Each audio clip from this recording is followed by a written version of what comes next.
Fala, minha gente, bem-vindos a mais um episódio do Júnior na Lata. Como sempre, aqui um episódio fresquinho para vocês. Não esquece de se inscrever, compartilhar e curtir para que mais pessoas sejam alcançadas e que também a plataforma te entregue conteúdos parecidos para te equipar ainda mais. Vamos entrar então direto no nosso tema de hoje. Nós estamos trazendo uma analogia sobre a construção de uma casa. Então, nos episódios passados, falamos sobre terreno, novo nascimento, terreno, limpeza de terreno, e hoje vamos falar um pouquinho sobre o alicerce. Então, já pula comigo, eu quero que você abra em 1 Coríntios, primeira carta aos Coríntios, capítulo 3, versículo 11, que fala o seguinte: porque ninguém pode colocar outro alicerce além do que já foi colocado, que é Jesus Cristo. Então, nós estamos falando sobre o alicerce sobre o qual nós vamos construir. Às vezes, a gente é muito rápido em querer edificar algo, mas a gente precisa primeiro fazer o que falamos nos últimos episódios, para depois colocar o alicerce. Nós, como igreja local, estamos passando por um longo processo de edificação de um novo prédio. E o que acontece? A gente tem que fazer a análise, entender como que está funcionando, como que estão todas as coisas, como que está a situação do do terreno e das partes de baixo da terra, e aí a gente vai se dando conta das coisas que estão podres e precisam ser limpas. E aí a gente faz a fundação. A fundação é o mais importante de tudo, porque se a fundação do prédio não é bem feita, você não consegue subir um prédio bom ou até um prédio alto. Tudo vai depender de como esse alicerce foi colocado, foi jogado. E olha que legal, desse nosso prédio, nós vamos edificar na rocha. Então é para aplaudir de pé, igreja, entendeu? Porque até nisso Deus está falando. Mas eu achei muito legal que o nosso engenheiro falou assim: a gente vai edificar diretamente na rocha. A gente acha a rocha lá embaixo e vai ser lá que a gente vai colocar a fundação e a partir de onde vai subir o prédio. Então, isso já profeticamente está nos ensinando, você sabe dessa passagem, mas eu vou entrar daqui a pouco, que temos que edificar sobre a rocha. Então, o alicerce, ele é a base de tudo.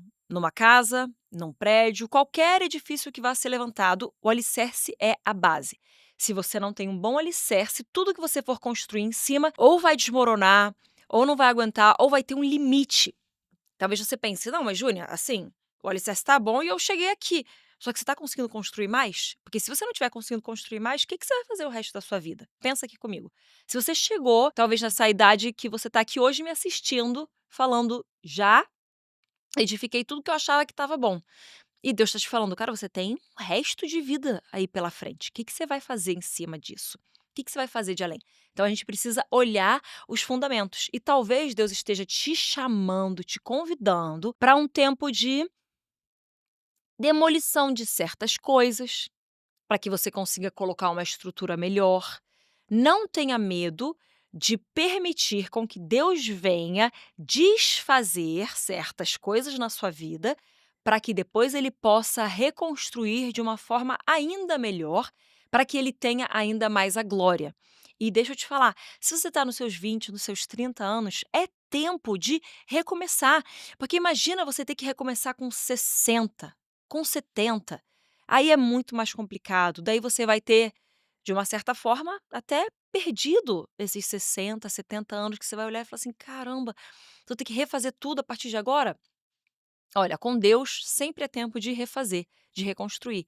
Mas se a gente tem essa possibilidade de começar a reconstruir numa idade mais nova, é algo que vai te dar uma vida mais longeva, vai te dar uma vida com mais qualidade no sentido de entrega de frutos para Deus.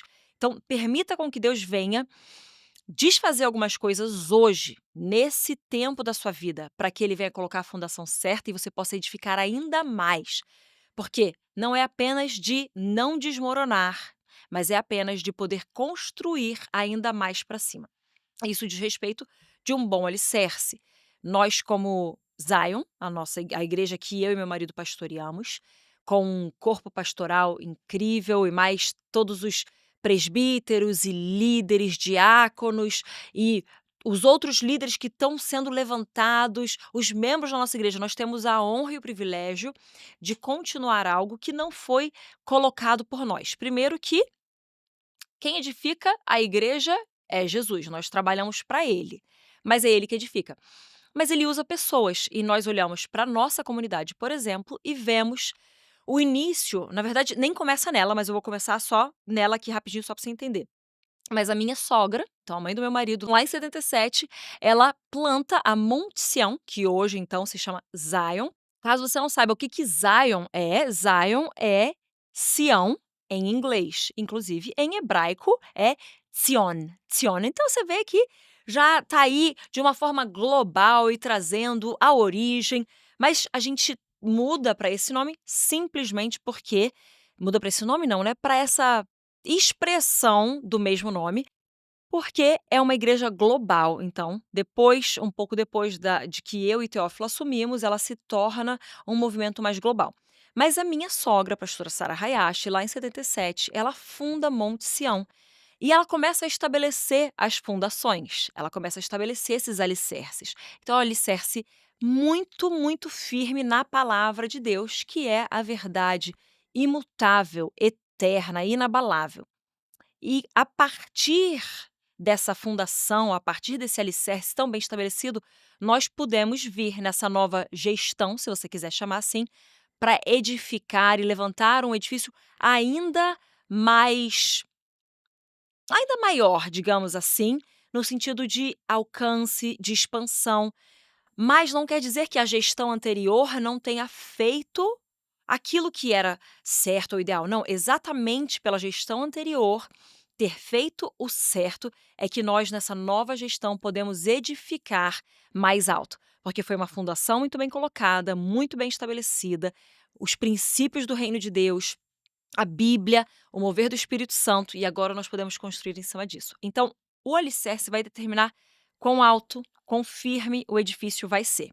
E de novo eu vou ler 1 Coríntios 3:11.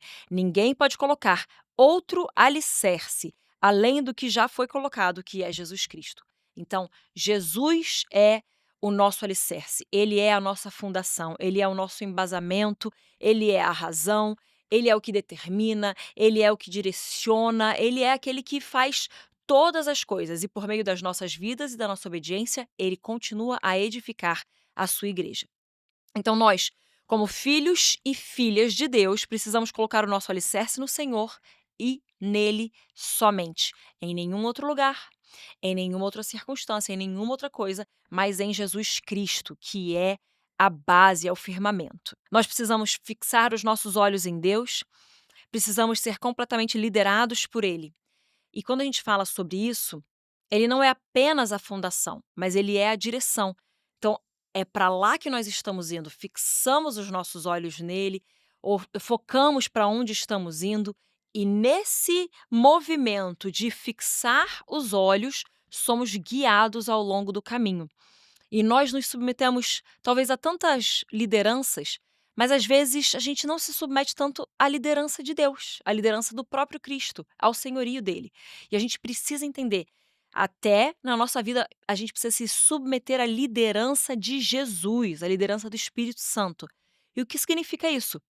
Ser guiados por Deus em todo o caminho, em todos os processos, em todas as escolhas. Ele vem nos direcionando, nos guiando. Mantemos os olhos fixos nele e seguimos nessa direção. E nós baseamos então a nossa vida, a construção de tudo o que temos aqui, não em nós, ou no que fazemos, ou no que pensamos, ou no que consideramos ser bom, ou no que nos dias de hoje se diz como algo ideal. Não. Nós embasamos em quem ele é, porque a natureza, a realidade, o caráter de Cristo é imutável. E a gente embasa, então, nisso, em quem ele é. E por isso que os nossos alicerces permanecem, por isso que eles são firmes, são base e nos vão dar um fundamento sólido para que possamos continuar construindo em cima. E agora, a passagem que eu mencionei, você vai abrir Mateus 7, versículo 24, começa falando: Portanto, quem ouve estas minhas palavras e as pratica é como o homem prudente, que construiu a sua casa sobre a rocha. Caiu a chuva, transbordaram os rios, sopraram os ventos e deram contra aquela casa. Mas ela não caiu, porque estava alicerçada na rocha. No entanto, quem ouve estas minhas palavras e não as pratica é como um insensato que construiu a sua casa sobre areia. Caiu a chuva, transbordaram os rios, sopraram os ventos e deram contra ela. Ela caiu e foi grande a sua queda. E eu vou tomar um gole d'água e você vai pensando nisso aí que eu acabei de ler.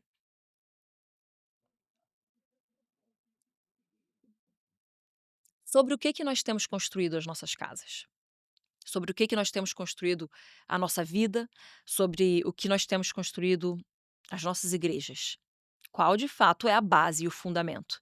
Nós temos aqui duas expressões: um homem prudente e um homem insensato. O prudente edifica sobre a rocha, o insensato sobre a areia.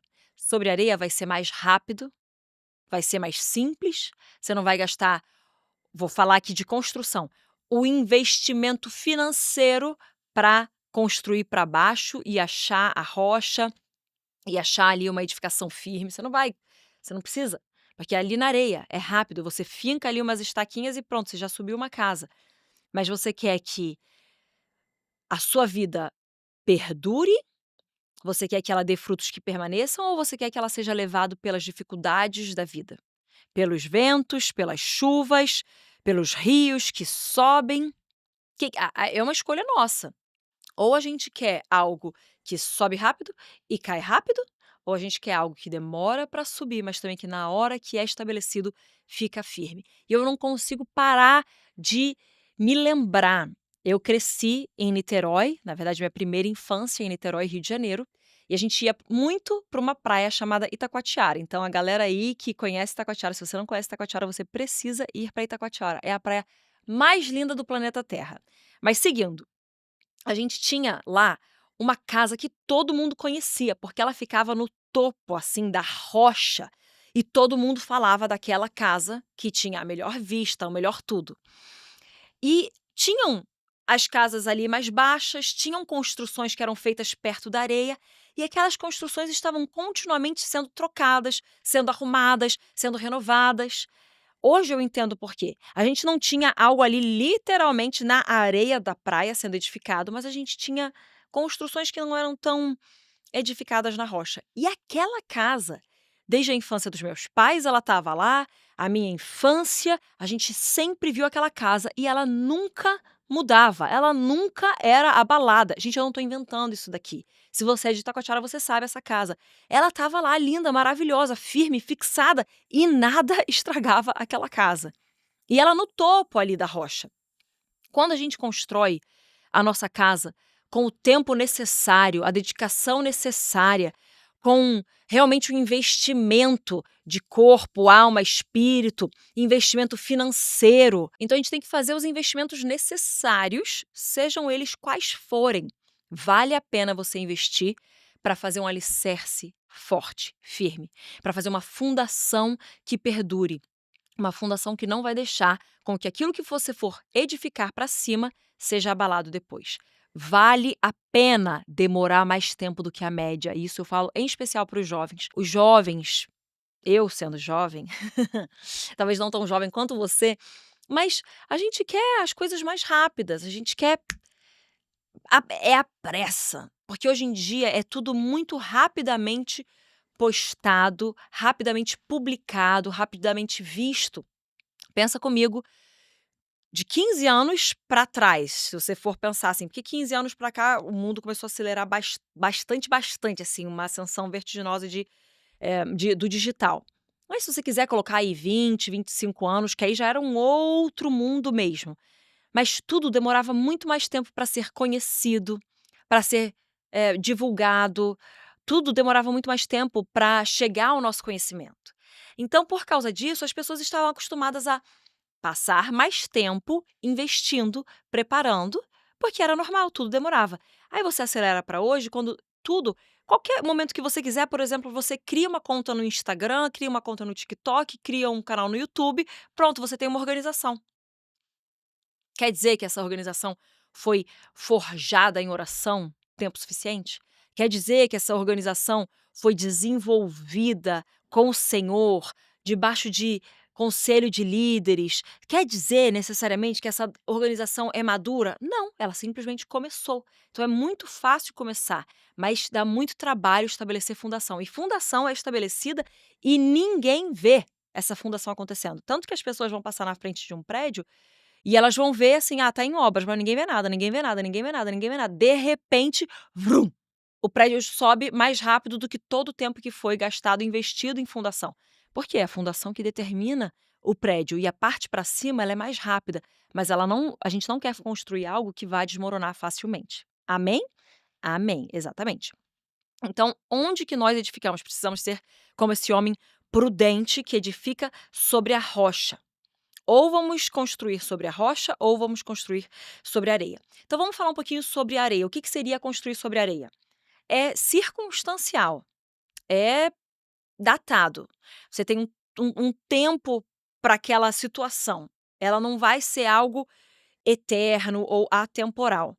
E aí, a gente tem que pensar: "Cara, eu vou querer de fato edificar a minha vida em algo que vai passar com o tempo? Ou eu vou querer edificar a minha vida na rocha eterna?". Então, eu posso talvez estar edificando a minha vida naquilo que eu sinto, nas minhas emoções que são, inclusive, muito enganosas. Eu vou edificar minha vida em opiniões? Não dá. Eu vou edificar a minha vida na circunstância na qual eu estou agora?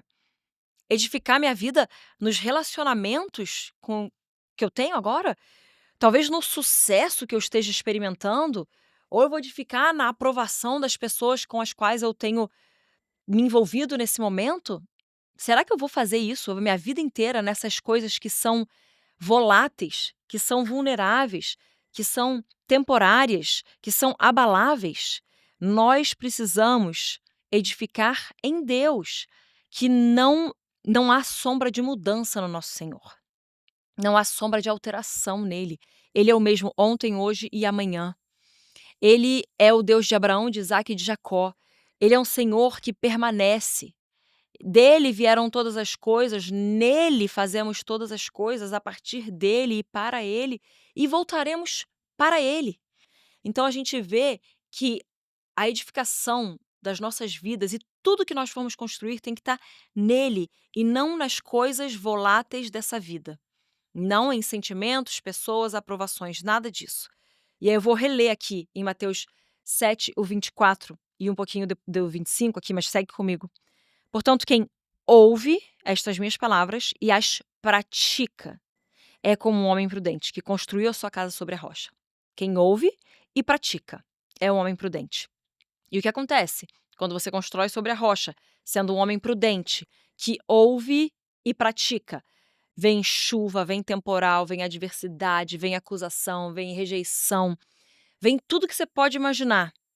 Vem enchente, vem vento, vem todas as coisas, todos os caos que você possa imaginar com a sua cabeça, mas a casa não cai, porque ela está bem alicerçada. Nós precisamos ouvir e praticar, porque muitos de nós ouvimos a palavra, conhecemos a palavra, mas não vivemos a palavra. Eu vou repetir isso aqui.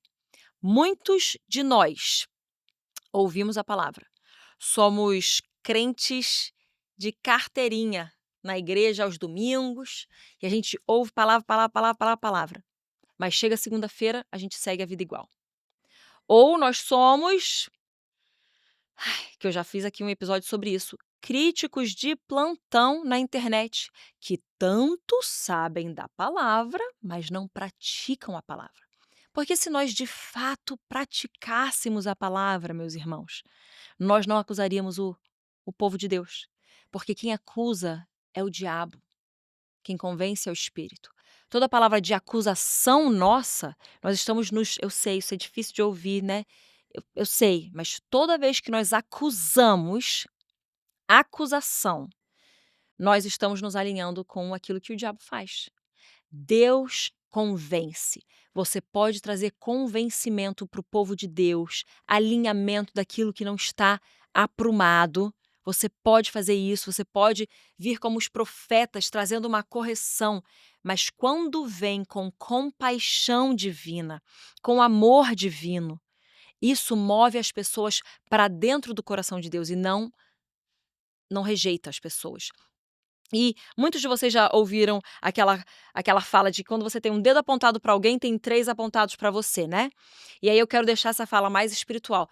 Quando você tem um dedo apontado para alguém, isso aqui é o diabo que acusa, acusador, a palavra de Deus fala.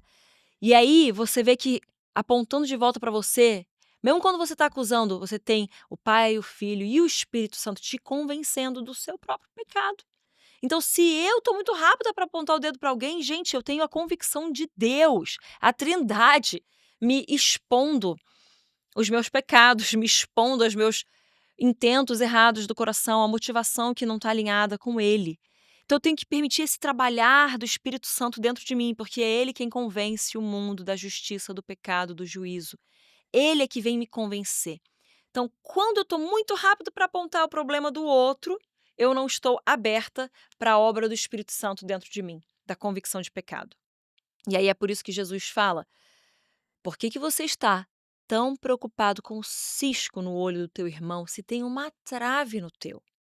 Então, quando a gente fala realmente sobre esse mover do arrependimento e do ouvir e praticar a palavra, nós precisamos entender que começa em nós.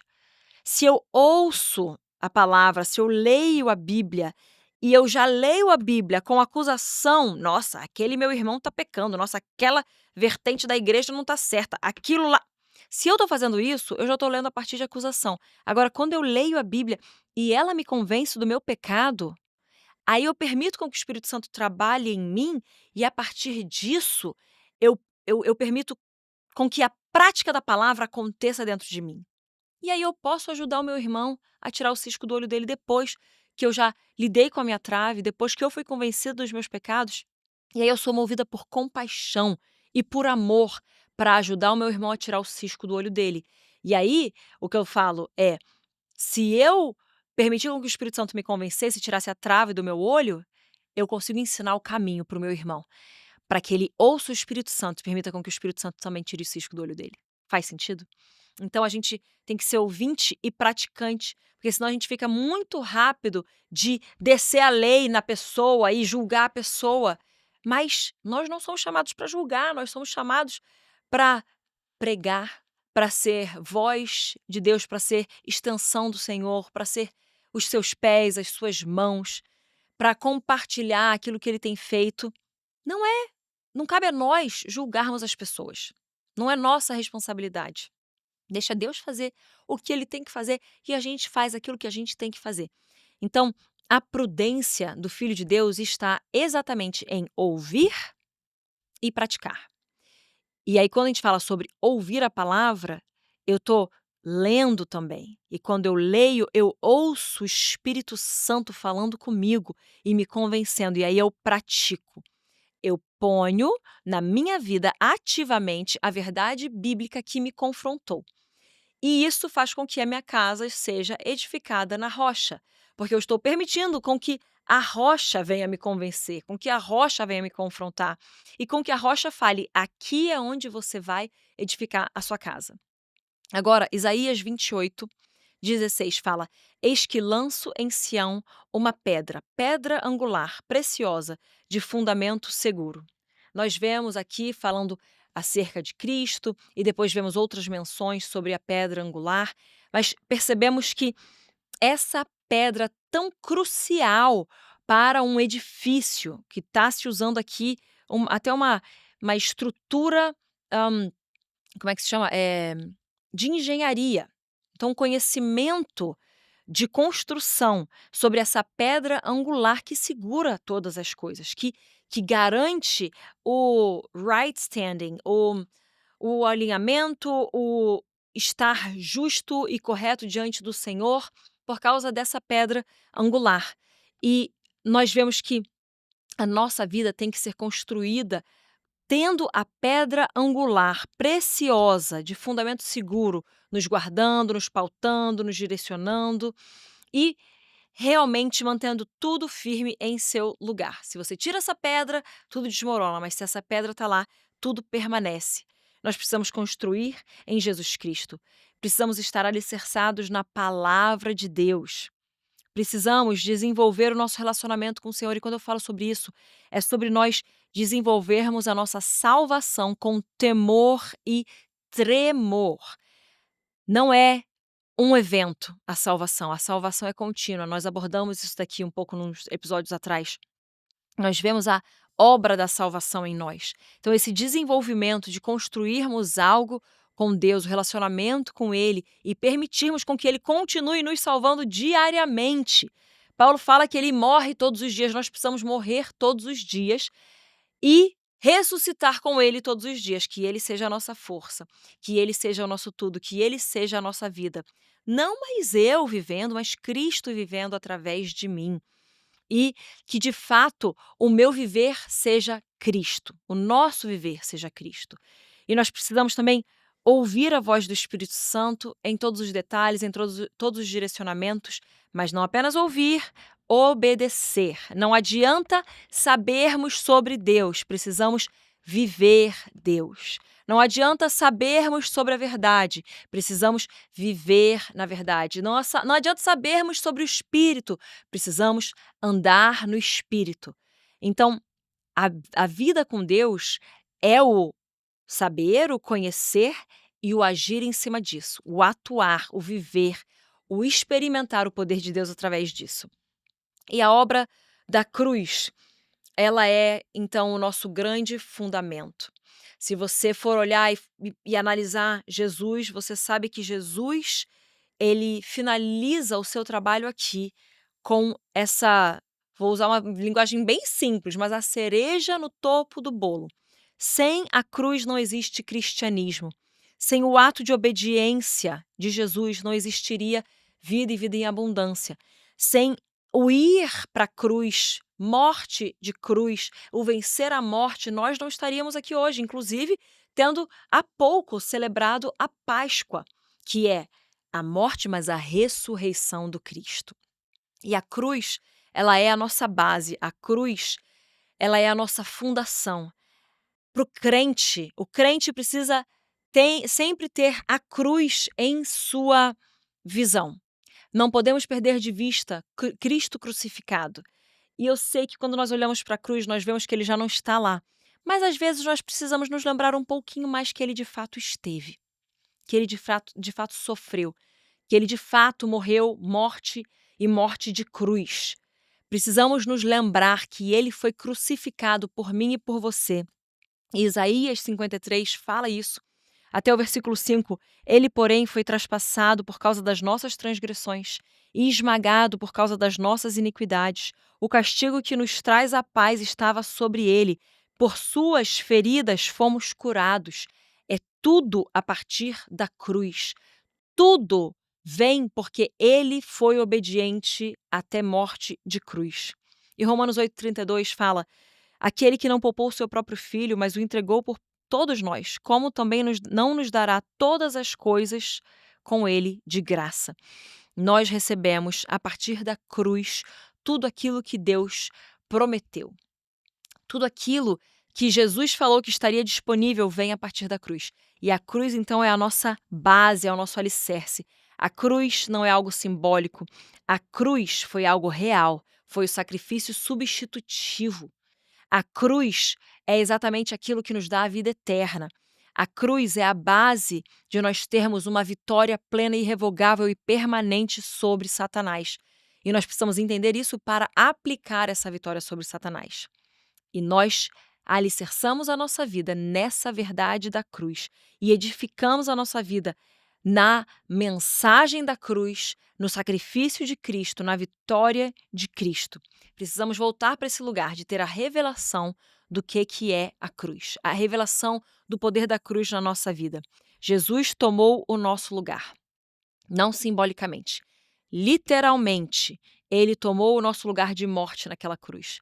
Literalmente, ele entrou no lugar de todo castigo para iniquidade, transgressão e pecado. Ele assume esse lugar como o Cordeiro Santo, o sacrifício substitutivo, pleno, ali no nosso lugar.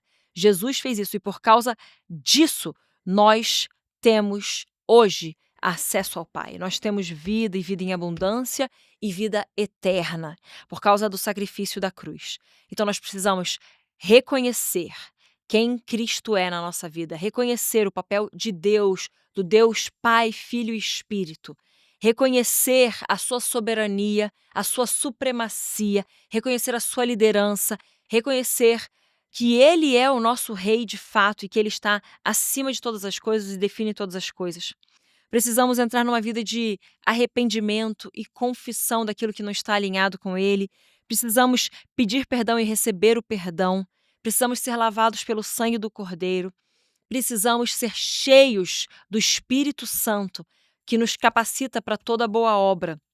Precisamos que Ele mesmo venha alinhar os nossos corações, para que então possamos construir tudo na fundação certa e na direção certa. Esse foi o nosso episódio. Eu quero te lembrar que nos dias 20, 21 e 22 de abril nós temos uma Masterclass com ninguém mais, ninguém menos do que meu marido, Teófilo Hayashi, naturalmente sobrenatural. Vai ter mais informação aqui embaixo. Eu sei que isso vai te equipar também, vai te ajudar na sua caminhada cristã. Temos links aqui embaixo para os meus livros, Nada Mais Importa, Mulher Real, Devocional da Mulher Real. E tem coisa nova vindo aí que vocês sabem o que é, mas eu vou ficar fingindo que vocês não sabem. O que vocês acham que é? Mas tem coisa nova vindo aí. Então, todas as informações aqui embaixo, que você seja equipado ainda mais para viver uma vida que valha a pena ser vivida, uma vida sacrificial para o Senhor, que vai render frutos eternos para aquele que se entregou por mim e por você. Deus te abençoe e até o próximo episódio.